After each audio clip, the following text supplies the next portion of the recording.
What is up, everybody, and welcome back. Oh man, today we are diving headfirst into the absolute insanity of Hexa-Stellas Chapter 14. We're talking mind-blowing tactics, a grudge match that goes way off the rails, and a power level reveal that just completely shatters everything we thought we knew.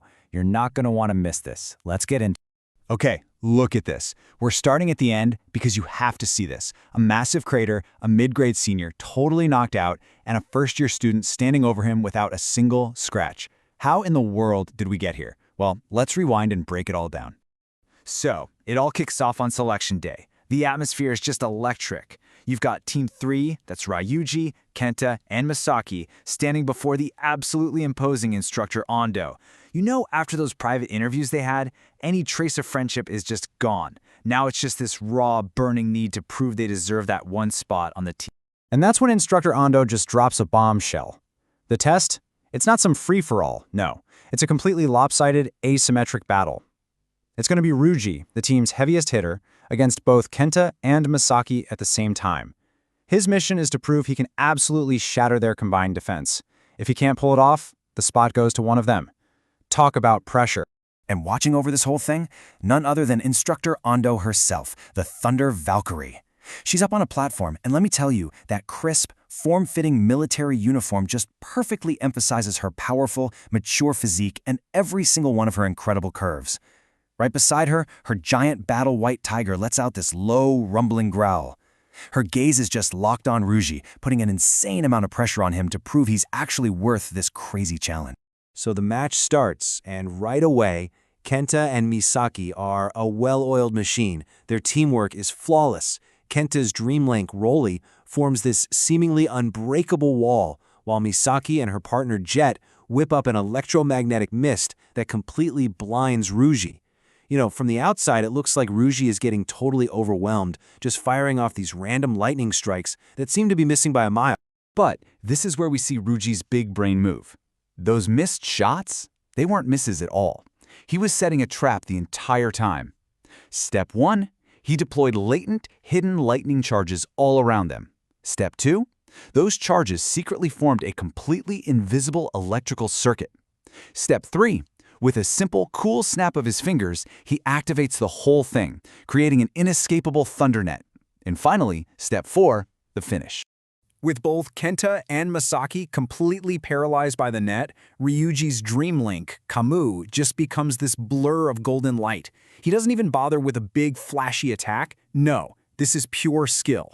With absolute surgical precision, he strikes the back of their necks, delivering a simulated takedown blow. And that's it. Game over. Pure strategy just completely dismantled a perfect defense.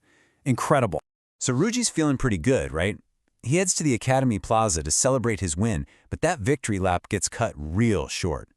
Remember that super arrogant mid-grade senior from back in the city? Yeah, well, he's back, and he is looking for payback. He's blaming Ryuji for getting humiliated before, and this time, there's no mysterious mentor around to save the day. But hey, Ryuji isn't fighting alone this time. His rival, Yoru, just happens to be there, and they instantly team up without even saying a word. And their styles? A match made in heaven. You've got Ryuji, the burst striker, coming in with these direct, explosive frontal assaults. And then you have Yoru, the speed assassin, using his phantom for these blindingly fast flanking maneuvers. For a minute there, their combo attack totally overwhelms the senior, putting him on the back foot. But here's the hard truth. Sometimes, even the best teamwork in the world can't close a massive gap in rank. The senior gets furious and just unleashes everything he's got. A storm of thick, violent purple lightning just explodes from his body. This is the raw, condensed power he has spent years building. The sheer force of it sends both Ryuji and Yoru flying, showing them the terrifying, brutal difference between a low-grade and a mid-grade student. Okay, so the situation is looking bad. Really bad. The senior spots an opening and he just lunges, his spear glowing with this lethal energy, aimed right at Ryuji's heart. This is it. This is the finishing blow. Ryuji's exhausted, he's injured, there's no way he can dodge. It looks like it's all over, and then something impossible happens. You hear this sound like steel shattering against diamond that just echoes across the whole plaza. The spear, which seemed totally unstoppable, is just frozen in midair. Stopped dead inches from Ruji's chest by this brilliant flash of platinum-colored light. Dust and debris go flying. Everyone is just completely frozen in shock. Who or what just did that? And stepping out from the dust is this golden-haired kid with the unmistakable air of nobility, holding a wicked double-headed thunder spear. And circling high above him, like a king watching over his kingdom, is a massive, absolutely majestic royal thunder griffin. This, my friends, is Leon, the chief of the first-year students, Yoru's fated rival. The sky's overlord has just made his grand entrance. The mid-grade senior is losing his mind, just screaming at this new guy. But Leon, he doesn't even give him a second look. He just says, "Noisy." And then he calls out his ultimate attack. Skydive. In a blink, Leon vanishes, basically merging with his griffin, as this colossal bolt of golden lightning just plummets from the sky like a meteor. And here's the most important number in this entire chapter. 1. That's it. 1 hit. A single cataclysmic strike that carves a giant crater into the plaza floor. The senior, who is just dominating 2 of the best rookies, is now unconscious at the bottom of it. The difference in their power is it's absolutely staggering. This isn't just about talent anymore. We're witnessing a whole other level of evolution. Leon doesn't even stick around to gloat. He doesn't celebrate. He just turns to Ruji and Yoru and delivers this ice-cold challenge. See, he didn't save them because he's a nice guy. He saved them because he refuses to let his future opponents get taken out by, in his words, trash. He's basically just setting the stage for their inevitable showdown in the tournament finals. The absolute arrogance is just off the charts. All right, take a breath. That was easily one of the most hyped chapters we've had so far. So now, let's do our thing.